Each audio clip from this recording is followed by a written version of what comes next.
ರಾಹುಲ್ ಗಾಂಧಿ ಮಾಡಿರೋದು ಗಂಭೀರ ಸ್ವರೂಪದ ಆರೋಪಗಳು.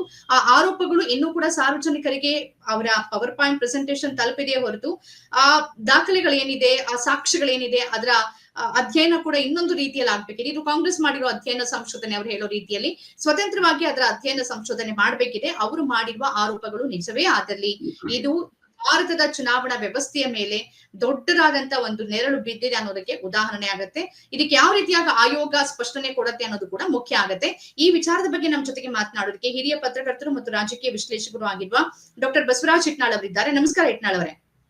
ನಮಸ್ಕಾರ ಡಾಕ್ಟರ್ ಬಸವರಾಜ್ ಇಟ್ನಾಳ್ ಅವರೇ, ಎರಡು ಪ್ರಶ್ನೆಗಳು. ಮೊದಲಿಗೆ ಒಂದು, ಇವತ್ತು ಬಿಜೆಪಿ ಅವರು ಇದ್ರ ಬಗ್ಗೆ ಬಹಳಷ್ಟು ಮಾತಾಡ್ತಿದ್ದಾರೆ. ಅಂದ್ರೆ 2023 ಚುನಾವಣೆ ಸಂದರ್ಭದಲ್ಲಿ ಗೊತ್ತಾಗ್ಲಿಲ್ವಾ ಅಂತ. ಅಂದ್ರೆ ಪ್ರತಿ ಬಾರಿ ಯಾವುದೇ ವಿಪಕ್ಷಗಳು ಈ ತರದ ಚುನಾವಣೆಯಲ್ಲಿ ಗೋಲ್ಮಾಲ್ ನಡೆದಿದೆ ಅಥವಾ ಮತಗಳ್ಳತನ ಆಗಿದೆ ಅಂದಾಗ ಫಲಿತಾಂಶ ಬಂದಾಗ ನೀವ್ ಯಾಕೆ ಮಾತಾಡ್ತಿದ್ರಿ, ಅದಕ್ಕಿಂತ ಮುಂಚೆನೆ ಮಾತಾಡ್ಬೋದಲ್ಲ ನಮ್ಮ ಪ್ರಶ್ನೆ ಇತ್ತು. ಹಾಗಾಗಿ ಈಗ ಯಾವುದೇ ಚುನಾವಣೆ ಇಲ್ಲದ ಹೊತ್ತಿನಲ್ಲಿ ರಾಹುಲ್ ಗಾಂಧಿ ಅವರು ಆರೋಪವನ್ನ ಮಾಡ್ತಿದ್ದಾರೆ. ಅದು ಕೂಡ ಅವ್ರು ಕೆಲವು ದಾಖಲೆಗಳನ್ನ, ಸಾಕ್ಷ್ಯಗಳನ್ನ ಇಟ್ಟು, ಅದು ಬಹಳ ಮುಖ್ಯ ಆಗುತ್ತೆ ಮೊದಲನೇದಾಗಿ. ಇನ್ನೊಂದು, ಅವ್ರು ಇಡ್ತಿರುವ ಅಂಶಗಳಿದೆಯಲ್ಲ, ಸಾಕ್ಷ್ಯಗಳು ಮತ್ತು ನಾವು ಅಧ್ಯಯನ ಮಾಡಿದೀವಿ ಅಂತ, ಅದು ನಿಜವೇ ಆದಲ್ಲಿ ಆಗಬಹುದಾದ ಪರಿಣಾಮ ಮತ್ತು ಮೂಡುವ ಪ್ರಶ್ನೆಗಳು ಯಾವುದು, ಏನ್ ಪ್ರತಿಕ್ರಿಯಿಸ್ತೀರಿ ತಾವು? ಇದನ್ನ 2-3 ಆಯಾಮಗಳಲ್ಲಿ ನೋಡೋಣ ಮಂಜುಳಾ. ಒಂದು, ಭಾರತದ ಚುನಾವಣಾ ವ್ಯವಸ್ಥೆಯಲ್ಲಿ ಸ್ವತಂತ್ರ ಬಂದಾಗಿಂದ ಇಲ್ಲಿವರೆಗೂ ಚುನಾವಣಾ ಅಕ್ರಮಗಳು ನಡೀತಾನೆ ಇದೆ. ಇದೇನು ಈ ಫೋಟೋ ID ಕಾರ್ಡ್ ಬಂದ್ರೆ, ವೋಟರ್ ID ಕಾರ್ಡ್ ಬಂದಾದ್ಮೇಲೆ ಕಡಿಮೆ ಆಗುತ್ತೆ ಅನ್ಕೊಂಡಿದ್ವಿ, ಆಧಾರ್ ಲಿಂಕ್ ಆದ್ಮೇಲೆ ಕಡಿಮೆ ಆಗುತ್ತೆ ಅನ್ಕೊಂಡಿದ್ವಿ. ಯಾವುದು ಆ ಥರ ಆಗಿಲ್ಲ. ಮುಂಚೆ ಏನಾಗೋದು, ನಾವು ಪೇಪರ್ ಬ್ಯಾಲೆಟ್ ಇದ್ದಾಗ ಬೂತ್ ಕ್ಯಾಪ್ಚರಿಂಗ್ ಆಗೋದು, ಇಡೀ ಒಂದು ಪೋಲಿಂಗ್ ಬೂತ್ ಅನ್ನೇ ಕ್ಯಾಪ್ಚರ್ ಮಾಡೋರು, ಅಥವಾ ಒಂದು ಅಲ್ಲಿ ಒಬ್ಬನೇ ಕೂತ್ಕೊಂಡು ಒಂದು 1000 ವೋಟ್ ಹಾಕೋದು, ಇವೆಲ್ಲ ನಡೀತಿದ್ವು ಅವಾಗ. ಅಲ್ಲಿ ತೋಳಬಲ, ಹಣಬಲ ಎಲ್ಲವೂ ನಡೀತಿತ್ತು. ಅದನ್ನ ಕಡಿಮೆ ಮಾಡೋದಕ್ಕೇನೆ TN ಶೇಷನ್ ಅವರು ತಂದಂತ ಅನೇಕ ಸುಧಾರಣೆಗಳಲ್ಲಿ ಇದು ಒಂದು EPIC electoral photo identity card ಅಂತ. ಈ ಎಲೆಕ್ಟರ್ ಫೋಟೋ ಐಡೆಂಟಿಟಿ ಕಾರ್ಡ್ ಅನ್ನ ಯಾರು ಮಾಡ್ತಾರೆ? ಚುನಾವಣಾ ಆಯೋಗ ಮಾಡ್ತದೆ. ಇದನ್ನ ಏನು ವೆರಿಫಿಕೇಶನ್ ಮಾಡ್ತದೆ ಚುನಾವಣಾ ಆಯೋಗ? ಅವ್ರದೇ ಆದ ಅನೇಕ ಅಡ್ರೆಸ್ ಪ್ರೂಫ್ ಇತ್ಯಾದಿಗಳನ್ನ ತಗೊಂಡು ಮಾಡ್ತದೆ. ಇವತ್ತು ರಾಹುಲ್ ಗಾಂಧಿ ಮಾತಾಡಿದ್ದು, ಅವರ ಆರೋಪಗಳ ಆಧಾರ ದಾಖಲೆಗಳು ಯಾವುವು, ಯಾವ ದಾಖಲೆಗಳು ಮಾತಾಡ್ತಿದ್ದಾರೆ? ಚುನಾವಣಾ ಆಯೋಗದ ದಾಖಲೆಗಳನ್ನ ಇಟ್ಕೊಂಡೇ ಮಾತಾಡ್ತಿದ್ದಾರೆ. ಇಂಥ ಸಂದರ್ಭದಲ್ಲಿ ಬೇರೆ ಎಲ್ಲ ಮಾತುಗಳು ಅಪ್ರಸ್ತುತ ಆಗ್ತದೆ. ಅವಾಗ ಯಾಕೆ ಮಾತಾಡ್ಲಿಲ್ಲ, ಈಗ ಯಾಕೆ ಮಾತಾಡ್ತೀರಿ, ಇನ್ನೊಂದು ಮತ್ತೊಂದು ಯಾವುದು ಪ್ರಸ್ತುತ ಅಲ್ಲ. ಚುನಾವಣಾ ಆಯೋಗ ಕೂಡ ನಾನು ಕೇಳ್ಪಟ್ಟಂಗೆ ಇದು ಆಧಾರ ರಹಿತ ಆರೋಪ ಅಂತ ಒಂದು ರಿಯಾಕ್ಷನ್ ಕೊಟ್ಟಿದೆ. ಅದ್ ಹೆಂಗೆ ಆಧಾರ ರಹಿತ ಆಗುತ್ತೆ ಮಂಜುಳಾ? ಇದು ನೀವು ಚುನಾವಣಾ ಆಯೋಗ ಬಿಡುಗಡೆ ಮಾಡಿದ ಈ ವೋಟರ್ ಲಿಸ್ಟ್ ಇಟ್ಕೊಂಡೇ ರಾಹುಲ್ ಗಾಂಧಿ ಮಾತಾಡ್ತಿದ್ದಾರೆ. ಒಂದು ಪ್ರಜಾಪ್ರಭುತ್ವ ವ್ಯವಸ್ಥೆಯಲ್ಲಿ ಚುನಾವಣೆ ಅನ್ನೋದು ಬಹಳ ಅತ್ಯಂತ ಮೂಲಭೂತವಾದಂತ ಒಂದು ಕ್ರಮ ಮತ್ತು ಕ್ರಿಯೆ. ಆ ಪ್ರಕ್ರಿಯೆಯಲ್ಲಿ ಈ ತರದ ಡುಪ್ಲಿಕೇಟ್ ವೋಟರ್ಗಳು ಅಥವಾ ಇಲ್ಲದೇ ಇರುವಂತ ವೋಟರ್ಗಳು, ಈ ತರದ ಒಂದು ಅನೇಕ ಅಕ್ರಮಗಳು ನಡೆದಾಗ ಇಡೀ ಪ್ರಜಾಪ್ರಭುತ್ವದ ಮೂಲಾಧಾರ ಏನಂತ ನಾವು ಫೌಂಡೇಶನ್ ಸ್ಟೋನ್, ಆ ಒಂದು ಫೌಂಡೇಶನ್ ನಡಗಿದಂಗೆ ಆಗುತ್ತೆ. ಅದು 1 ವೋಟ್ ಆಗಿರಲಿ, ಅದು 1 ಲಕ್ಷ ವೋಟ್ ಆಗಿರಲಿ, ಅದು ಇವತ್ತು ಮಾತಾಡ್ಲಿ, ನಾಳೆ ಮಾತಾಡ್ಲಿ, ಅವೆಲ್ಲ ಪ್ರಸ್ತುತ. ನೀವು ಸ್ವತಃ ಮಾತಾಡಿದ್ರೆ ಗೆದ್ದಾಗ ಅದೆಲ್ಲ ಅಬ್ಸಲ್ಯೂಟ್ಲಿ ಇಮ್ಮೆಟೀರಿಯಲ್. ರಾಹುಲ್ ಗಾಂಧಿ ಯಾವ್ದು ರಾಜಕೀಯ ಉದ್ದೇಶ ಇದ್ದಿತ್ತೋ ಇಲ್ಲೋ ಬೇರೆ ವಿಚಾರ. Technically there is prima facie evidence that there has been electoral malpractice. ಮತ್ತೆ ಈ ವಿಚಾರದಲ್ಲಿ ಏನೇ ಒಂದು ನಾಳೆ ಹೈಕೋರ್ಟ್ಗಾಗ್ಲಿ, ಚುನಾವಣಾ ಆಯೋಗಕ್ಕೆ ದಾಖಲೆ ಸಲ್ಲಿಸಿದಾಗ ಈ ಎಲ್ಲ ತನಿಖೆಗಳು ತುಂಬಾ ಪಾರದರ್ಶಕವಾಗಿ ಆಗ್ಬೇಕಾಗ್ತದೆ.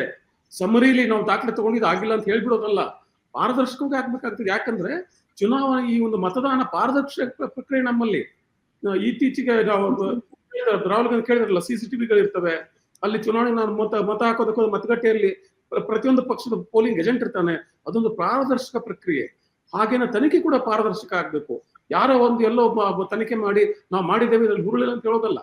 ಯಾಕಂದ್ರೆ ಇವತ್ತು ರಾಹುಲ್ ಗಾಂಧಿ ನಾಳೆ ಇನ್ನೊಬ್ರು. ಈ ತರದ ಒಂದು ಚುನಾವಣೆಯ ಪ್ರಕ್ರಿಯೆ ಬಲಿಪಶು ರಾಹುಲ್ ಗಾಂಧಿ ಅಲ್ಲ, ಅಥವಾ ಕಾಂಗ್ರೆಸ್ ಅಲ್ಲ, ಅಥವಾ ಬಿಜೆಪಿ ಅಲ್ಲ. ಚುನಾವಣೆ ಅಕ್ರಮದ ಬಲಿಪಶು ಸಾಮಾನ್ಯ ಮತದಾರ, ಇಲ್ಲಿನ ಪ್ರಜಾಪ್ರಭುತ್ವ. Democracy is the victim here, not Rahul Gandhi or Congress or anybody else. So ಹಾಗಿರುವಾಗ ಈ ತರದ ಒಂದು ಆರೋಪಗಳು ಬಂದಾಗ ಬಹಳ ಬಹಳ ಬಹಳ ಅಂದ್ರೆ ಬಹಳ ಗಂಭೀರ ಅಂತ ತಗೊಳ್ಬೇಕಾಗ್ತದೆ. ಕ್ರಮ ತಗೊಳ್ಳೋದಂದ್ರೇನು, ಈ ತರದ ಒಂದು ಮತದಾನ ಪ್ರಕ್ರಿಯೆಯಲ್ಲಿ ಅಕ್ರಮ ಆದಾಗ ಆಯಾ ಚುನಾವಣೆಯನ್ನೇ ಮತ್ತೆ ನಾವು ಮರು ಚುನಾವಣೆ ಮಾಡ್ಬೇಕಾಗ್ತದೆ. ಅದು ಗೆದ್ದಿರೋದು ಲೀಡ್ ಗಿಡ್ ಮತ್ತೊಂದು ಯಾವುದು ಸಂಬಂಧ ಇಲ್ಲ. If the election is questionable, it has to be called. It has to be called off. It has to be we have to go for repolling. ಈ ತರದ ಬಹಳ ಗಂಭೀರ ವಿಚಾರ ಅದು ಮಂಜುಳಾ. ಇದು ಯಾವುದೋ ಒಂದು ರಾಜಕೀಯವಾಗಿ ಅಥವಾ ಯಾವುದೋ ಒಂದು ಉಡಾಫಿತರ ಮಾತಾಡೋ ವಿಚಾರ ಅಲ್ವೇ ಅಲ್ಲ ಇದು. ಓಕೆ, ಈಗ ಸರ್ ಏನಾಗುತ್ತೆ ಅಂದ್ರೆ ನೀವೇ ಹೇಳ್ದಂಗೆ ಹಿಂದಿಂದಲೂ ಕೂಡ ಚುನಾವಣಾ ಅಕ್ರಮಗಳು ನಮಗ್ ಗೊತ್ತೇ ಇದೆ. ಬಲಾಢ್ಯರು ಬಹಳಷ್ಟು ಸಂದರ್ಭಗಳಲ್ಲಿ ಹಿಂದೆ ಅಭ್ಯರ್ಥಿಗಳನ್ನೇ ಕಿಡ್ನಾಪ್ ಮಾಡಿ ವೋಟಿಂಗ್ ಮಾಡಿದ್ದು ಅಥವಾ ಒಂದೇ ಬೂತ್ ಅಲ್ಲಿ ಒಬ್ಬರೇ ಕೂತ್ಕೊಂಡು ಈ ತರದೆಲ್ಲವೂ ಆಗಿದೆ. ಆದ್ರೆ ಚುನಾವಣಾ ಆಯೋಗವೇ ಸ್ವತಃ ಮತಗಳ್ಳತನಕ್ಕೆ ಇಳಿದಿದ್ದು ನನಗೆ ಅಂತೂ ಗೊತ್ತಿಲ್ಲ. ಅಂದ್ರೆ ಅಭ್ಯರ್ಥಿಗಳು ಆ ತರದ್ ಇರ್ಬೋದು, ಆದ್ರೆ ಆಯೋಗ ಇವ್ರು ಮಾಡ್ತಿರೋ ಆರೋಪ ಏನು ಅಂತಂದ್ರೆ ಆಯೋಗ ನೇರವಾಗಿ ಬಿಜೆಪಿ ಅಧಿಕಾರಕ್ಕೆ ಬರಬೇಕಾದಂತ ಎಲ್ಲ ಪ್ರಯತ್ನಗಳನ್ನ ಮಾಡಿದೆ, ಅದರ ದಾಖಲೆ ನಮ್ಮ ಹತ್ರ ಇದೆ ಅಂತ. ಆದ್ರೆ ಅವರೇ ಒಂದ್ ರೀತಿಯಲ್ಲೂ ಒಂದು ಪಕ್ಷವಾಗಿ ವರ್ತಿಸ್ತಿದ್ದಾರೆ ಅಂತ. ಒಂದು ಸ್ವಾಯತ್ತ ಸಾಂವಿಧಾನಿಕ ಸಂಸ್ಥೆ ಈ ತರ ವರ್ತಿಸೋದು ಬಹಳ ಅಪಾಯಕಾರಿ ಪ್ರಜಾಪ್ರಭುತ್ವಕ್ಕೆ. ಇನ್ನೊಂದೇನಂದ್ರೆ ಅವರು ಛತ್ತೀಸ್ಗಢ ಚುನಾವಣೆ ಒಪ್ಕೊಂಡಿಲ್ಲ, ಹರಿಯಾಣ ಚುನಾವಣೆಯ ಫಲಿತಾಂಶವನ್ನು ಕೂಡ ಒಂದು ಅನುಮಾನದಿಂದಾನೇ ನೋಡಿದ್ರು. ಮಹಾರಾಷ್ಟ್ರದಲ್ಲಿ ವಿಪಕ್ಷಗಳಿಗೆ ಒಂದು ಖಾತ್ರಿ ಆಯ್ತು, ಯಾಕೆಂದ್ರೆ ಸಂಜೆ 5 ಗಂಟೆ ನಂತರದಲ್ಲಿ ಅಸಹಜ ಏರಿಕೆ ಆಯ್ತು. 11 ಗಂಟೆಗೆ ಕೊಟ್ಟ ಅವರು ಒಂದು ವರದಿ ಇತ್ತಲ್ಲ, ಫೈನಲ್ ವೋಟಿಂಗ್ ಎಷ್ಟಾಗಿದೆ ಅಂತ, ಟರ್ನ್ಔಟ್, ಅದು ಯಾವ ಕಾರಣಕ್ಕೂ ಸಾಧ್ಯ ಇಲ್ಲ ಅನ್ನೋದು ಅವರ ಬಹಳ ಗಟ್ಟಿ ನಿಲುವಾಗಿತ್ತು. ಆ ಕಾರಣಕ್ಕಾಗಿನೇ ಅಧ್ಯಯನ ಆರಂಭಿಸಿದ್ರು.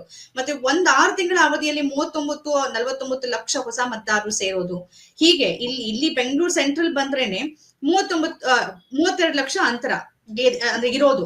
ಇವ್ರು ಹೇಳ್ತಾ ಇರೋದು 32,000. ಇವ್ರು ಹೇಳ್ತಾ ಇರೋದು ಈಗ 1 ಲಕ್ಷ ನಕಲಿ ವೋಟು ಅಥವಾ ಮತಗಳ್ಳತನ ಆಗಿದೆ ಅಂತಂದ್ರೆ ಅಲ್ಲಿ ಫಲಿತಾಂಶ ಬೇರೆನೇ ರೀತಿ ಇರ್ತಿತ್ತು. ಬಹಳ ಗಂಭೀರವಾದದ್ದು. ಯತ್ನಾಳ್ ಅವರೇ, ಇದ್ರ ಬಗ್ಗೆ ಏನ್ ಅನ್ಸುತ್ತೆ ನಮ್ಗೆ? 32,000 ಲೀಡ್ ಇರ್ಲಿ, 2 ಲೀಡ್ ಇರ್ಲಿ ಅಥವಾ 1 ಲಕ್ಷ ಲೀಡ್ ಇರ್ಲಿ, ಮತದಾರ ಯಾದಿಯಲ್ಲಿ 1 ಅಥವಾ 2 ಮತದಾರ ದಾಖಲೆಗಳು ಅಕ್ರಮವಾಗಿರ್ಲಿ, ಅದು ಏನೇ ಆದ್ರೂ ಕೂಡ ಆ ಚುನಾವಣೆ ಅಕ್ರಮ ಆಗುತ್ತೆ. ಅದು ಲೀಡ್ಗೂ ಮತ್ತೆ ಇದಕ್ಕೂ ಕಡಿಮೆ ಇದೆ ಆತರ ಅದಕ್ಕೋಸ್ಕರ ಅವ್ರ ಗೆದ್ದರು ಅಂತ ಹೇಳಕ್ ಆಗೋದಿಲ್ಲ. ಇದು it is question of the system, ನಮ್ಮ ವ್ಯವಸ್ಥೆಯ ಪ್ರಶ್ನೆ ಇದು. ನಾನು ಆವಾಗ್ಲೇ ಹೇಳಿದ್ನಲ್ಲ, ಇಲ್ಲಿ ಬಲಿಪಶು ಆಗೋದು ಯಾವುದೇ ಪಕ್ಷ ಅಲ್ಲ, ಇಲ್ಲಿ ಬಲಿಪಶು ಆಗೋದು ಪ್ರಜಾಪ್ರಭುತ್ವ. ಹಾಗೇನೆ ನೀವೇನು ಹೇಳಿದ್ರಲ್ಲ ಅವಾಗ ಮಹಾರಾಷ್ಟ್ರದಲ್ಲಿ ಹಾಗೆ ಹೀಗೆ ಅಂತ, absolutely no, it has to be taken very seriously. ಇದನ್ನ ಬಹಳ ಗಂಭೀರವಾಗಿನೇ ಪರಿಗಣಿಸಬೇಕಾಗ್ತದೆ. ಈಗ ಆಯೋಗವೇ sorry to interrupt doctor Basavaraj Yatnal ಅವರೇ, ಆದ್ರೆ ಇದರ ಬಗ್ಗೆ ವಿಪಕ್ಷಗಳು ನಿರಂತರವಾಗಿ ಪ್ರಶ್ನೆ ಮಾಡ್ತಿದ್ದಾವೆ.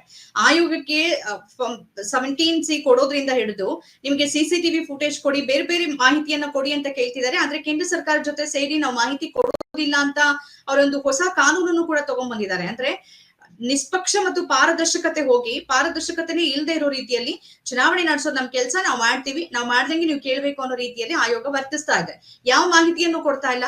ಹರಿಯಾಣದಲ್ಲೂ ಒಬ್ರು ಅಭ್ಯರ್ಥಿನೇ ಹೋಗಿ ಸ್ವತಃ ಫೈಲ್ ಮಾಡಿದ್ರು ಸುಪ್ರೀಂ ಕೋರ್ಟ್ ನಲ್ಲಿ. ಯಾವ ಮಾಹಿತಿಯನ್ನು ಕೊಡೋದಕ್ಕೆ ಚುನಾವಣಾ ಆಯೋಗ ಒಪ್ತಾ ಇಲ್ಲ. ಇವ್ರು ಕೇಳ್ತಾ ಇದ್ದಾರೆ ನಮಗೆ CCTV ದೃಶ್ಯಾವಳಿ ಕೊಡಿ ಅಂತ.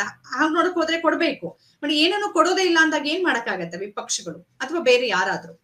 ಈಗ ಬಿಜೆಪಿ ಸರ್ಕಾರದಲ್ಲಿ ಅತ್ಯಂತ ನಿಷ್ಠಾವಂತರಾಗಿ ಕಾರ್ಯನಿರ್ವಹಿಸಿದ IAS ಅಧಿಕಾರಿಗಳನ್ನ ನೀವು ಮುಖ್ಯ ಚುನಾವಣಾಧಿಕಾರಿ ಮಾಡಿದ್ರೆ ಇನ್ನೇನ ನಿರೀಕ್ಷೆ ಮಾಡ್ತೀರಿ ನೀವು? ಹಾಗಿರುವಾಗ ಈಗ ರಾಹುಲ್ ಗಾಂಧಿ ಅಥವಾ ನಿಮ್ಮಂತ ಒಬ್ಬ ಈ ಪ್ರಜಾಪ್ರಭುತ್ವ ಗೌರವ ಇರುವಂತ ವ್ಯಕ್ತಿ ಮೊದಲು ಈ ತರದ ಒಂದು ಎಕ್ಸ್ಪೋಸ್ ಮಾಡೋದು, ಆಮೇಲೆ ಇಲ್ಲಿನ ನ್ಯಾಯ ವ್ಯವಸ್ಥೆಯಲ್ಲಿ ನಾವು ನ್ಯಾಯ ಕೇಳೋದು, ಅದು ಆಗದೆ ಹೋದರೆ ಕೊಟ್ಟ ಕೊನೆಗೆ ನಮ್ಗೆ ಉಳಿಯೋ ಮಾರ್ಗ ಜನಾಂದೋಲನ ಮಾತ್ರ. ಅದನ್ನ ಮಾತ್ರ ಈಗ ರಾಹುಲ್ ಗಾಂಧಿ ಮಾಡ್ತಿದ್ದಾರೆ. ಯಾಕಂದ್ರೆ ಇಲ್ಲಿ ಈ ಚುನಾವಣೆ, ನಮ್ಮ ದೇಶದ ಚುನಾವಣೆಯಲ್ಲಿ 2 ವಿಚಾರಗಳು ಅತ್ಯಂತ ಪ್ರಶ್ನಾರ್ಹವಾಗಿವೆ. ಒಂದು ಈ ಮತದಾರ ಯಾದಿ, ಇನ್ನೊಂದು ನಮ್ಮ ಎಲೆಕ್ಟ್ರಾನ್ ಮಷೀನ್ EVM. ಈ EVM ಮತ್ತು ಈ 2 ನಾವು ಶುದ್ಧ ಮಾಡಿಬಿಟ್ರೆ ಏನೂ ಸಮಸ್ಯೆ ಇಲ್ಲ ಪ್ರಜಾಪ್ರಭುತ್ವದಲ್ಲಿ. 2 ಶುದ್ಧ ಆಗ್ಬೇಕು. ಈ ಒಂದು ಪರಿಶೀಲನೆ, ಈ ಒಂದು ಟೆಸ್ಟಿಂಗ್ ಯಾರು ಮಾಡ್ಬೇಕು? ಸರ್ಕಾರ ಮಾಡ್ಬೇಕು. ಒಂದು ಅತ್ಯಂತ ಬಲಾಢ್ಯ ಸಂಖ್ಯೆಗಳಿಂದ ಅಧಿಕಾರಕ್ಕೆ ಬಂದಂತ ಸರ್ಕಾರ ಇದನ್ನು ಮಾಡೋದಿಲ್ಲ. ಅದಕ್ಕೆ ಜನಾಂದೋಲನ ಬೇಕಾಗ್ತದೆ, ಅದಕ್ಕೆ ಒಂದು ನ್ಯಾಯಾಂಗ ವ್ಯವಸ್ಥೆ ಒತ್ತಡ ಬೇಕಾಗ್ತದೆ. ಬಹುಶಃ ಆ ದಿಕ್ಕಿನಲ್ಲಿ ಇದು ಮೊದಲ ಹೆಜ್ಜೆ ಅಂತ ನಾನು ನೋಡ್ತೇನೆ ರಾಹುಲ್ ಗಾಂಧಿ ಮಾಡ್ತಾ ಇರೋ ಕೆಲಸ. ಓಕೆ, ಈಗ ಅವರ 5 ಅಂಶಗಳನ್ನ ಇಲ್ಲಿ ಪ್ರಮುಖವಾಗಿ ಪ್ರಸ್ತಾಪ ಮಾಡಿದ್ದಾರೆ. ಆ ಅಂಶಗಳ ಕಡೆ ನಾವು ಹೋಗೋದಾದ್ರೆ ಹೆಂಗ್ ಸಾಧ್ಯ ಸರ್ ಡೂಪ್ಲಿಕೇಟ್ ಮತದಾರರು? ಈಗ ಒಂದ್ ಕಡೆ ಏನಾಗುತ್ತೆ, ಎಲ್ಲೋ ಒಂದ್ ಕಡೆ ಇರ್ತಾರೆ, ಅವ್ರು ಶಿಫ್ಟ್ ಆಗಿರ್ತಾರೆ, ಅಲ್ಲಿ ವೋಟರ್ ಲಿಸ್ಟ್ ಅಲ್ಲಿ ಹೆಸರನ್ನ ತಗ್ಸಿರೋದಿಲ್ಲ, ಇನ್ನೊಂದ್ ಕಡೆಗೆ ಹೊಸದಾಗಿ ಸೇರ್ಸಿರ್ತಾರೆ, ಈ ತರದ ಕೆಲವು ಕಡೆ ಆಗತ್ತೆ. ಇಲ್ಲಿ ಅವ್ರು ಕೊಡ್ತಾ ಇರೋದು 11,000 ಡೂಪ್ಲಿಕೇಟ್ ಮತದಾರರು. ಉತ್ತರ ಪ್ರದೇಶದಲ್ಲೂ ವೋಟಿಂಗ್ ಇದೆ, ಮಹಾರಾಷ್ಟ್ರದಲ್ಲಿ ವೋಟಿಂಗ್ ಇದೆ, ಕರ್ನಾಟಕದಲ್ಲಿ ಎರಡೆರಡು ಕಡೆ ವೋಟಿಂಗ್ ಇದೆ. ಅಂದ್ರೆ ಮೊದಲ ಪಾಯಿಂಟ್ ಇದನ್ನ ನಾವು ತಗೊಳ್ಳೋದಾದ್ರೆ ಹೆಂಗ್ ಸಾಧ್ಯ 11,000 ನಕಲಿ ಮತದಾರರು? ಅದು ಒಂದು ಕ್ಷೇತ್ರದಲ್ಲಿ, ಒಂದು ವಿಧಾನಸಭಾ ಕ್ಷೇತ್ರದಲ್ಲಿ, ಅದು ಒಂದ್ ಲೋಕಸಭಾ ಕ್ಷೇತ್ರ 8 ಅಂತಂದ್ರೆ ಅದ್ರಲ್ಲಿ ಒಂದು ವಿಧಾನಸಭಾ ಕ್ಷೇತ್ರದಲ್ಲಿ 11,000 ಡೂಪ್ಲಿಕೇಟ್ ಮತದಾರರು ಅಂತಂದ್ರೆ ಇವ್ರು ಬೇರೆ ಕಡೆನೂ ಓಟ್ ಹಾಕ್ತಾರೆ. ಇದ್ರ ಅರ್ಥ ಏನು? ಅದರ ಅರ್ಥ ದಿಸ್ ಆಲ್ ಪ್ಲಾನ್ಡ್ ಅಂತ ಅದರ ಅರ್ಥ. ಈಗ ನೋಡಿ, ಕೆಲವೊಂದು ಜೆನ್ವಿನ್ ಮಿಸ್ಟೇಕ್ ಇರ್ತವೆ. ಈಗ ಫಾರ್ ಎಕ್ಸಾಂಪಲ್, ಯಾರೋ ಊರಿಂದ ಇಲ್ಲಿ ಬೆಂಗಳೂರು ಬಂದು ಸೆಟ್ಲ್ ಆಗಿರ್ತಾರೆ, ಅಲ್ಲಿ ಊರಲ್ಲೇ ಒಂದು ಅವ್ರ ಮತದಾರ ಯಾವ್ದೇನೋ ಹೆಸರು ಇರ್ತದೆ. ಇಲ್ಲಿ ಚುನಾವಣೆ ಬಂದಾಗ ಯಾವನೋ ರಾಜಕಾರಣ ಬಂದು ಇಲ್ಲೊಂದು ವೋಟರ್ ಐಡಿ ಮಾಡಿಸಿರ್ತಾರೆ. ಆದ್ರೆ ಆ ವೋಟರ್ ಐಡಿ ಡೂಪ್ಲಿಕೇಶನ್ ಅನ್ನ, ಹೆಸರು ಆಧಾರ್ ಎಲ್ಲ ಕರೆಕ್ಟ್ ಆಗಿ ಮ್ಯಾಚ್ ಮಾಡಿ ಆ ಡೂಪ್ಲಿಕೇಶನ್ ಅನ್ನ ಕಂಡು ಹಿಡಿಯೋ ಜವಾಬ್ದಾರಿ ಯಾರ್ದು? ಎಲೆಕ್ಷನ್ ಕಮಿಷನ್ ತಾನೆ. ಅದ್ರ ಜೊತೆಗೆ ಅದಕ್ಕೆ ಇನ್ನೊಂದು ಪ್ರಕ್ರಿಯೆ ಇದೆ. ನಾನು ಅಪ್ಲೈ ಮಾಡ್ಬೇಕು, ಅಲ್ಲಿತ್ತು, ನಾನು ಕೂಡ ಅದನ್ನ ಅಲ್ಲಿ ತೆಗೆಸಾಕಿ ಇಲ್ಲಿ ನಾನು ಈ ಯಾದಿಯನ್ನು ಹಾಕೋಬಹುದು. ಅದನ್ನ ನಾನು ಮಾಡದೆ ಹೋದ್ರೆ ಅದ ಡೂಪ್ಲಿಕೇಶನ್ ಪತ್ತೆ ಹಚ್ಚೋ ಕೆಲಸನೇ ಎಲೆಕ್ಷನ್ ಕಮಿಷನ್ ಮಾಡ್ಬೇಕಾಗ್ತದೆ. ಈಗಿನ ಕಾಲದಲ್ಲಿ ಬಹಳ ಸರಳ ಅದ ಡೂಪ್ಲಿಕೇಶನ್ ಪತ್ತೆ ಹಚ್ಚೋದು. ಯಾಕೆ ಮಾಡೋದಿಲ್ಲ? ಯಾಕೆ ಅದು ಮೇಂಟೈನ್ ಮಾಡ್ತಾರೆ? ಅಥವಾ ಈಗ ಅಡ್ರೆಸ್ 00, ಏನ್ ಅಡ್ರೆಸ್ 00 ಅಂದ್ರೆ ಏನು? ಅಡ್ರೆಸ್ 00 ಅಂದ್ರೆ ಏನು? ಈ ತರದ ಚುನಾವಣಾ ಅಕ್ರಮಗಳಿಂದಾಗಿನ ಅನೇಕ ದೇಶಗಳಲ್ಲಿ, ಅಮೆರಿಕ ಒಳಗೊಂಡು ಅನೇಕ ದೇಶಗಳು ದೊಡ್ಡ ಸ್ಕ್ಯಾಂಡಲ್ ಆಗಿವೆ. ಚುನಾವಣೆ ಹಿಂತೆಗೆದಿದ್ದಾರೆ, ಚುನಾವಣೆ ಹಿಂಪಡೆದಿದ್ದಾರೆ, ಮತ್ತೆ ಮರು ಚುನಾವಣೆ ಆಗಿದ್ದಾವೆ. ಮತ್ತೆ ಈ ತರದ ಚುನಾವಣಾ ಅಕ್ರಮ ಬಹಳ ಗಂಭೀರ ಅಪರಾಧ ಇದು. ಇದ್ರ ಹಿಂದೆ ಯಾರಿದ್ದಾರೆ ಅವ್ರಿಗೆ ಅತ್ಯಂತ ಕಠಿಣ ಶಿಕ್ಷೆ ಆಗ್ಬೇಕಾಗುತ್ತೆ. ಆ ನಿಟ್ಟಿನ ಕೇವಲ ಮತದಾರ ಯಾವ್ದೇನ ನಾವು ಸರಿಪಡಿಸೋದಾಗ್ಲಿ ಅಥವಾ ಇವಿಎಂ ಮಷಿನ್ ಸರಿಪಡಿಸೋದಾಗ್ಲಿ ಅಷ್ಟೇ ಅಲ್ಲದೆ, ಇದರಲ್ಲಿ ಭಾಗವಹಿಸಿದ ಯಾರ್ಯಾರಿದ್ದಾರೆ, ಎಲೆಕ್ಷನ್ ಕಮಿಷನ್ ಅಧಿಕಾರಿಗಳಿದಾರೋ, ಯಾವ್ದೋ ಪಕ್ಷದ ಕಾರ್ಯಕರ್ತರಿದಾರೋ, ಮತ್ಯಾವ್ದೋ ಇಲಾಖೆ ಅಧಿಕಾರಿಗಳಿದಾರೋ, ಅದು ಏನೇ ಆಗ್ಲಿ ಎಲ್ಲರಿಗೂ ಕೂಡ ಕಾನೂನು ಪ್ರಕಾರ ಶಿಕ್ಷೆ ಕೂಡ ಆಗ್ಬೇಕಾಗುತ್ತೆ. ಡಾಕ್ಟರ್ ಇಟ್ನಾಳ್ ಅವರೇ, ನಾವು ಒಂದು ಪಾಯಿಂಟ್ ಬಗ್ಗೆ ಮಾತಾಡಿದ್ವಿ. ಇನ್ನ ಸಂಕ್ಷಿಪ್ತವಾಗಿ ಕೆಲವು ವಿಚಾರಗಳನ್ನ ಮಾತಾಡೋದಾದ್ರೆ, 1 BHK ಮನೆಯಲ್ಲಿ 80 ವೋಟ್ಗಳಿದೆ. ಈಗ ನೀವು ಅಡ್ರೆಸ್ 0 ಅಂತ ಹೇಳಿದ್ರಿ, ಅಲ್ಲಿ ಹೋಗಿ ಅವರು ಕ್ರಾಸ್ ವೆರಿಫೈ ಮಾಡಿದ್ದಾರೆ, ಚೆಕ್ ಮಾಡಿದ್ದಾರೆ, ಅಲ್ಲಿ ಯಾರು ಇಲ್ಲ, ಅಲ್ಲಿ ಜನವಸತಿನೇ ಇಲ್ಲ, ಹಾಗಿದೆ ಪ್ರದೇಶ. ಇನ್ನೊಂದು ಕಡೆಯಲ್ಲಿ 1 BHK ಮನೆಯಲ್ಲಿ ಒಂದು ಕಡೆ 46 ಮತಗಳು, ಇನ್ನೊಂದು ಕಡೆ 80 ಮತಗಳು. ಹೇಗ್ ಸಾಧ್ಯ? ಜೊತೆಗೆ ಡೂಪ್ಲಿಕೇಟ್ ಮತಗಳು ಬೇರೆ ಬೇರೆ ಕಡೆ ಅದ್ರ ಬಗ್ಗೆ ಮಾತಾಡಿದ್ವಿ. ಹೇಗೆ ಇಷ್ಟೆಲ್ಲ ಸಾಧ್ಯ ಆಗತ್ತೆ? ಹೇಗೆ ಸಾಧ್ಯ ಆಗತ್ತೆ ಅನ್ನೋದಕ್ಕೆ ಐ ಹ್ಯಾವ್ ನೋ ಆನ್ಸರ್. ನನಗೆ ಅದ್ರ ಬಗ್ಗೆ ಉತ್ತರ ಕೊಡಕ್ ಆಗೋದಿಲ್ಲ. ಯಾಕಂದ್ರೆ ಇದೊಂದು ಅಕ್ರಮ, ಮೇಲ್ನೋಟಕ್ಕೆ ಕಾಣೋದು ಅಕ್ರಮ ಹೇಗೆ ಮಾಡಿದೆ ಅದ್ರಲ್ಲಿ ಯಾರ್ಯಾರು ಶಾಮೀಲಾಗಿರ್ತಾರೆ, ಅಧಿಕಾರಿಗಳು ಶಾಮೀಲಾಗಿರ್ತಾರೆ. ಆಧಾರ್ ಕಾರ್ಡ್ ಹೇಗೆ ತಗೊಂಡ್ಬಂದಿವಿ ನಾವು? ಈ ಆಧಾರ್ ಕಾರ್ಡ್ ಒಂದು ಬಹಳ ಗಟ್ಟಿಯಾದ ದಾಖಲೆ, ಹಾಗೆ ಹೀಗೆ ಅಂತ ದೊಡ್ಡದಾಗಿ ಒಂದು ಪ್ರಚಾರ ಮಾಡಿ ತಗೊಂಡ್ಬಂದ್ವಿ. ಈಗ ಆಧಾರ್ ಕಾರ್ಡ್ ಕೂಡ ಡೂಪ್ಲಿಕೇಟ್ ಮಾಡಬಹುದು, ಪಾಸ್ಪೋರ್ಟ್ ಡೂಪ್ಲಿಕೇಟ್ ಮಾಡ್ತಾರೆ. ಹೀಗಿರುವಾಗ ಈ ತರದ ಅವ್ಯವಹಾರಗಳನ್ನ ತಡೆಯೋಕೆ ಅಂತಾನೆ ಅಷ್ಟು ಗಟ್ಟಿಯಾದ ನಾವು ಚುನಾವಣಾ ಆಯೋಗ ಮಾಡಿರೋದಿಲ್ಲಿ. ಈಗ ಆವಾಗ್ಲೇ ಹನುಮಂತನವ್ರು ಹೇಳಿದ್ರಲ್ಲ, ಈ ಚುನಾವಣಾ ಆಯುಕ್ತರ ಅಪಾಯಿಂಟ್ಮೆಂಟ್ ಅಲ್ಲೇ, ಅವರ ನೇಮಕದಲ್ಲಿನೇ ಒಂದು ತಪ್ಪಾಗಿದೆ. ಹಿಂದೆ ಏನಿತ್ತು, ಒಂದು ಸೆಲೆಕ್ಷನ್ ಕಮಿಟಿನಲ್ಲಿ ಪ್ರಧಾನಮಂತ್ರಿಗಳು, ಗೃಹ ಮಂತ್ರಿ ಮತ್ತೆ ವಿರೋಧ ಪಕ್ಷದ ನಾಯಕರು ಒಂದು ಸೆಲೆಕ್ಷನ್ ಕಮಿಟಿ ಇರೋದು. ಮತ್ತೆ high court, supreme court judge, chief justice of India, ಈ ತರದ ಒಂದು ಸೆಲೆಕ್ಷನ್ ಕಮಿಟಿ ಇರೋದು. ಅದರಲ್ಲಿ ವಿರೋಧ ಪಕ್ಷ ನಾಯಕರನ್ನ ತೆಗೆದಾಕ್ಬಿಟ್ಟಿದ್ದಾರೆ. ಈಗ ಹಿಂಗಾದ್ರೆ ಮತ್ತೆ ಅಪಾಯಿಂಟ್ ಮಾಡಿದ್ ಯಾರನ್ನ? ಒಬ್ಬ ಮಾಜಿ IAS ಅಧಿಕಾರಿ, ಬಿಜೆಪಿ ಸರ್ಕಾರದಲ್ಲಿ ನಿಷ್ಠೆಯಿಂದ ಸೇವೆ ಸಲ್ಲಿಸಿದಂತ IAS ಅಧಿಕಾರಿ. ಅಲ್ಲ, ಈ ನೇಮಕಾತಿಯಲ್ಲಿ ಬಹುಶಃ ಸುಪ್ರೀಂ ಕೋರ್ಟ್ ಮುಖ್ಯ ನ್ಯಾಯಾಧೀಶರನ್ನ ಹೊರಗಿಟ್ಟಿದ್ದಾರೆ ಅಂತ ಅನ್ಸುತ್ತೆ. ವಿರೋಧ ಪಕ್ಷದ ನಾಯಕರಿದ್ದಾರೆ, ಸುಪ್ರೀಂ ಕೋರ್ಟ್ ನ್ಯಾಯಾಧೀಶರು ಹೊರಗಿಟ್ಟಿದ್ದಾರೆ. ಸರಿ, ಕರೆಕ್ಟ್. ಈಗ ಅದ್ರ ಜೊತೆಗೆ ಇನ್ನೂ ಕೆಲವು ಪ್ರಶ್ನೆಗಳನ್ನ ಕೇಳೋದಾದ್ರೆ, ಈಗ ಬಹಳ ಚರ್ಚೆಯಲ್ಲಿರೋದು ಬಿಹಾರದಲ್ಲಿ 65 ಲಕ್ಷ ಮತದಾರರನ್ನ ನೀವು ಪರಿಷ್ಕರಣೆ ಹೆಸರಲ್ಲಿ ಹೊರಗಿಟ್ಟಿದ್ದೀರಿ ಅನ್ನೋ ಮಾಹಿತಿ ಇದೆ. ಅಂದ್ರೆ ಇದು ಅಲ್ಲಿ ನೀವು ಸೋಲ್ತೀರಿ ಅಂತ ಗೊತ್ತಾಗಿದೆ, ಹಾಗಾಗಿ ಚುನಾವಣಾ ಆಯೋಗದ ಮುಖಾಂತರವಾಗಿ ಸಂಪೂರ್ಣವಾಗಿ ಮತಗಳತನ ನಡೀತಿದೆ ಅನ್ನೋ ಆರೋಪ ಇದೆ. ಚುನಾವಣೆಗಿಂತ ಮುಂಚೆನೆ ಮತ್ತು ವಿಪಕ್ಷಗಳು ಚುನಾವಣೆಯನ್ನ ಬಹಿಷ್ಕರಿಸುವ ಮಟ್ಟಕ್ಕೂ ಮಾತಾಡ್ತಿದ್ದಾರೆ. ಇದನ್ನ ಹೇಗ್ ನೋಡ್ತೀರಿ ತಾವು? ಮತ್ತು ಆ ನಿಟ್ಟಿನಲ್ಲಿ ಇವತ್ತಿನ ಈ ಪ್ರೆಸ್ ಮೀಟ್ ಮತ್ತು ನಾಳೆಯ ಹೋರಾಟ ಬೀರಬಹುದಾದ ಪರಿಣಾಮ ಏನು ಅಂತ ಅನ್ಸುತ್ತೆ? ಇದೊಂದು ಬಹಳ ವಿಕ್ಷಿಪ್ತವಾದ ಪರಿಸ್ಥಿತಿ ಮಂಜುಳಾ. ಯಾಕಂದ್ರೆ ಆಗ್ಲೇ ಹನುಮಂತನವ್ರು ಮಾತಾಡಿದಾಗ ಹೇಳಿದ್ರಲ್ಲ, ಈ ನ್ಯಾಯಾಲಯಕ್ಕೆ ಹೋಗೋದು ಒಂದು ಹಾದಿ, ನಾವು ಜನರ ನ್ಯಾಯಾಲಯದಲ್ಲಿ ಬಂದಿದ್ದೇವೆ ಹಾಗೆ ಅಂತ ಹೇಳಿ ಎಲ್ಲ ರಾಜಕೀಯ ಪಕ್ಷ ಒಂದಾಗ್ಬೇಕು, ಅದೆಲ್ಲ ಸರಿ. ಮುಖ್ಯವಾಗಿ ಈಗ ನೀವು ನ್ಯಾಯಾಲಯಕ್ಕೆ ಹೋದ್ರೆ ಆ ನ್ಯಾಯಾಲಯದ ಪ್ರಕ್ರಿಯೆ ಇರ್ತದೆ, ಅದೇನು ಹೇಳಿದ್ರಲ್ಲ 4 ಚುನಾವಣೆ ಆಗಿ ಹೋಗುತ್ತೆ ಹಾಗೆ ಅಂತೇಳಿ. But that is the process, ಅದಕ್ಕೇನು ಮಾಡೋಕ್ಕಾಗೋದಿಲ್ಲ, ಆ ಪ್ರಕ್ರಿಯೆ ಇರೋದೇ ಹಾಗೇನೆ. ಆದ್ರೆ ನೀವು ಜನತಾ ನ್ಯಾಯಾಲಯಕ್ಕೆ ಬಂದ್ರೆ 2 ಪ್ರಶ್ನೆ. ಒಂದು, ಕಾಂಗ್ರೆಸ್ ಪಕ್ಷಕ್ಕೆ ಆ ರೀತಿ ಒಂದು ಪೊಲಿಟಿಕಲ್ ಕ್ಯಾಪಿಟಲ್ ಇದೆಯಾ, ರಾಜಕೀಯವಾಗಿ ಅಷ್ಟು ಒಂದು ಶಕ್ತಿ ಇದೆಯಾ? ಶಕ್ತಿ ಅಂತ ನಾನು ಬೇರೆ ಅರ್ಥದಲ್ಲಿ ಮಾತಾಡ್ತಾ ಇಲ್ಲ, ವಿಶ್ವಾಸಾರ್ಹತೆ ವಿಚಾರದಲ್ಲಿ, ಇವರ ನೆರೇಟಿವ್ ಬಿಲ್ಡಿಂಗ್ ವಿಚಾರದಲ್ಲಿ, ಇವರ ಜನಪ್ರಿಯತೆ ವಿಚಾರದಲ್ಲಿ ಆ ಒಂದು ಶಕ್ತಿ ಇದೆಯಾ? ಮೊದಲನೇ ಪ್ರಶ್ನೆ. ಇನ್ನೊಂದು, ಬಿಹಾರಲ್ಲಿ ಏನು SIR ಆಗ್ತಾ ಇದೆ, ಸ್ಪೆಷಲ್ ಇಂಟೆನ್ಸಿವ್ ರಿವಿಷನ್ ಆಗ್ತಾ ಇದೆಯಲ್ಲ, ಅದು ಎಷ್ಟು ದುರ್ಬಳಕೆ ಆಗ್ತಾ ಇದೆ ಅನ್ನೋದು ನಿಜ. ಆದರೆ ಯಾರ ಹೆಸರುಗಳನ್ನು ಹೊರಗಿಟ್ಟಿದ್ದಾರೆ, ನನ್ನ ಹೆಸರು ಹೊರಗೆ ಹಾಕಿದ್ರೆ ಅಂತ ಯಾರು ಅರ್ಜಿ ಹಾಕಿಲ್ವಲ್ಲ. ನನ್ನ ಹೆಸರು ಲಿಸ್ಟ್ ಯಾಕೆ ಹೊರಗೆ ಹಾಕಿದೆ ಅಂತ ಬರ್ಬೇಕಲ್ಲ ಅಲ್ಲಿ. ಒಂದು ಲೋಕಸಭೆ ಚುನಾವಣೆಯಲ್ಲಿ ನಾನು ಮತ ಹಾಕಿದ್ದೀನಿ, ನನಗೆ ಈ ಚುನಾವಣೆಯಲ್ಲಿ ನನ್ನನ್ನ ತೆಗೆದು ಹಾಕಿದ್ದಾರೆ ಅಂತ ಬಂದಿದ್ದಾರೆ. ಇನ್ನು ಕೆಲವರು ಯುದ್ಧದಲ್ಲಿ ಹೋರಾಡಿದ್ದಾರೆ, ಯುದ್ಧದಲ್ಲಿ ಹೋರಾಡಿರುವಂತ ಕುಟುಂಬದವರಿಗೆ ಅವರ ಇದನ್ನು ತೆಗೆದು ಹಾಕಿದ್ದಾರೆ, ಅವರ ಹೆಸರುಗಳನ್ನು ತೆಗೆದು ಹಾಕಿದ್ದಾರೆ. ಈ ತರದ ವರದಿಗಳು ಆಗ್ತಾ ಇದೆ. ಬಟ್ ನಮ್ಮ ಸಮಸ್ಯೆ ಏನಂದ್ರೆ ಮೇನ್ ಸ್ಟ್ರೀಮ್ ಮೀಡಿಯಾ ಕೂಡ ಸಮಸ್ಯೆನೆ. ಕರೆಕ್ಟ್, ಮೇನ್ ಸ್ಟ್ರೀಮ್ ಮೀಡಿಯಾ ಸಮಸ್ಯೆ ಬೇರೆ ಅದೇ ಬಿಡಿ.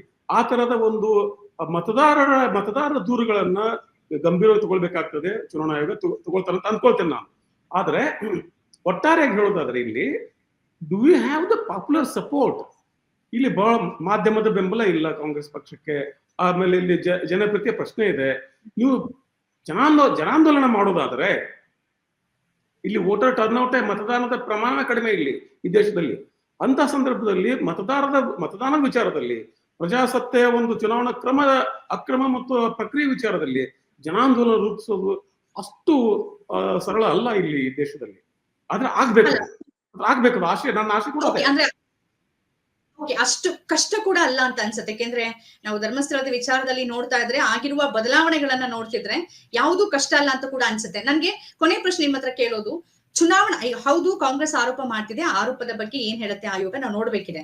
ಆದ್ರೆ ಚುನಾವಣಾ ಆಯೋಗದ ಮೂಲಭೂತ ಕರ್ತವ್ಯವೇ ಪಾರದರ್ಶಕ, ಸಮಗ್ರ ಮತ್ತು ನಿಷ್ಪಕ್ಷ ಚುನಾವಣೆಯನ್ನ ನಡೆಸೋದು ಮತ್ತು ಅದನ್ನ ಖಾತ್ರಿಪಡಿಸೋದು. ನಮ್ಮ ಮತಗಳು ಸೆಕ್ಯೂರ್ ಆಗಿದೆ ಅನ್ನೋದನ್ನ ಜನರಿಗೆ ಖಾತ್ರಿಪಡಿಸ್ಬೇಕು. ಅವರಿಗೆ ಖಾತ್ರಿ ಪಡಿಸ್ದೆ ಇದೊಂದು ನನ್ನ ಕೆಲಸ ಅನ್ನೋ ರೀತಿಯಲ್ಲಿ ಮಾಡಿದ್ರೆ ಮತ್ತು ಬಂದಿರುವಂತ ಗೊಂದಲವನ್ನ ನಿವಾರಣೆ ಮಾಡದೆ, ಅನುಮಾನವನ್ನ ಪರಿಹರಿಸದೆ, ಅನುಮಾನ ಹೆಚ್ಚಾಗುವಂತೆ ನಡೆದುಕೊಂಡ್ರೆ ಅದಕ್ಕೆ ಏನ್ ಅರ್ಥ ಇರುತ್ತೆ ಈ ಪ್ರಜಾಪ್ರಭುತ್ವ ವ್ಯವಸ್ಥೆಯಲ್ಲಿ, ಈ ಸಂಸ್ಥೆಯ? ಹೇಳಿ ಸರ್. ಈ ತರದ ಏಕಮುಖಿ ನಿರ್ಧಾರಗಳು ಆಗ್ಲೇಬಾರ್ದು ಅಂತಾನೆ ಒಬ್ಬನೇ ಒಬ್ಬ ಏನು ಚುನಾವಣಾ ಆಯುಕ್ತರಿದ್ದಂತ ಎಲೆಕ್ಷನ್ ಕಮಿಷನ್ ಅನ್ನ 3 ಜನ ಆಯುಕ್ತರನ್ನು ನೇಮಿಸಿ ಹಿಂದೆನೆ ಒಂದು ತೀರ್ಮಾನ ತಗೊಂಡ್ರು. ಹಾಗಿರುವಾಗ ಈ ರೀತಿಯ ಏಕಮುಖ ನಿರ್ಧಾರಗಳನ್ನು ಯಾಕೆ ತಗೊಳ್ತಿದ್ದಾರೆ? ಇದು ಚುನಾವಣೆ ನಡೆಸುವ ಕ್ರಮವೇ ಅಲ್ಲ. ನೀವು ಯಾರೋ ಒಂದು ದೂರು ಬಂದ್ರೆ ಅದ್ರ ಬಗ್ಗೆ ತನಿಖೆ ಮಾಡೋದಷ್ಟೇ ಅಲ್ಲ, ಪಾರದರ್ಶಕ ತನಿಖೆ ಬಹಳ ಮುಖ್ಯ.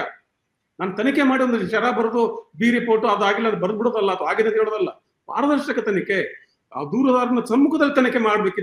ಇದೇನು ದೊಡ್ಡ ಕ್ರಿಮಿನಲ್ ಆಕ್ಟಿವಿಟಿ ಅಲ್ಲ, ಇದು ದಾಖಲೆ ವಿಚಾರ. ನನ್ನ ದಾಖಲೆ ನೆಟ್ಗಳ ಸ್ವಾಮಿ ಅಂತ ಹೇಳಿದಾಗ ನನ್ನ ದಾಖಲೆ ನಾನು ತೋರಿಸ್ಬೇಕು. ನೀವು ಸರಿ ಇದೇನು ಇಲ್ಲ ಅಂತ ನನಗೆ ತೋರಿಸ್ಬೇಕು. ನನ್ನ ಸಮ್ಮುಖದಲ್ಲಿ ಆಗ್ಬೇಕಿದು ಈ ಒಂದು ತನಿಖೆ. ಈಗ ಕಾಂಗ್ರೆಸ್ ಸಮ್ಮುಖದಲ್ಲಿ ಆಗ್ಬೇಕಿದು, ವಿರೋಧ ಪಕ್ಷಗಳ ಸಮ್ಮುಖದಲ್ಲಿ ತನಿಖೆ ಆಗ್ಬೇಕು. ಓಕೆ, ಈಗ ಏನ್ ಅನ್ಸುತ್ತೆ ನಿಮ್ಗೆ? ಅಂದ್ರೆ ಒಂದು ಸಿದ್ಧತೆಯೊಂದಿಗೆ ರಾಹುಲ್ ಗಾಂಧಿ ಮತ್ತು ಕಾಂಗ್ರೆಸ್ ಬಂದಿದ್ದಾರೆ. ಯಾಕೆಂದ್ರೆ ಒಂದು ಬ್ಯಾಲೆಟ್ ಅಲ್ಲಿ ಇರುವಂತ ನಿಮ್ಗೆ ಸುಮಾರು ಎಲ್ಲವನ್ನ ಡಿಜಿಟಲೀಕರಣ ಮಾಡಿ ಒಂದು ಅಧ್ಯಯನ ಮಾಡಿಕೊಂಡು ಅಂಕಿ ಅಂಶಗಳ ಸಮೇತವಾಗಿ ಬಂದಿರೋದು ಒಂದು ಸಿದ್ಧತೆ ಅಂತ ಅನ್ಸುತ್ತೆ. ಮತ್ತು ಈ ಸಂದರ್ಭದಲ್ಲಿ ಚುನಾವಣಾ ಆಯೋಗ ಉತ್ತರ ಕೊಡ್ಲೇಬೇಕಾದಂತ ಒಂದು ಅನಿವಾರ್ಯತೆಗೆ ಸಿಲ್ಕತ್ತ. ಕೊನೆ ಪ್ರಶ್ನೆ. ಈಗ ಈ ಒಂದು ಚುನಾವಣಾ ಮತದಾರ ಲಿಸ್ಟ್ ಇದೆಯಲ್ಲ, ಮತದಾರ ಲಿಸ್ಟ್ ಅಲ್ಲಿ ಎಲ್ಲವೂ ಕೂಡ ಈಗ ಎಲ್ಲ ಡೇಟಾ ಇಂಟರ್ಲಿಂಕ್ಟ್ ಆಗಿರ್ತದೆ.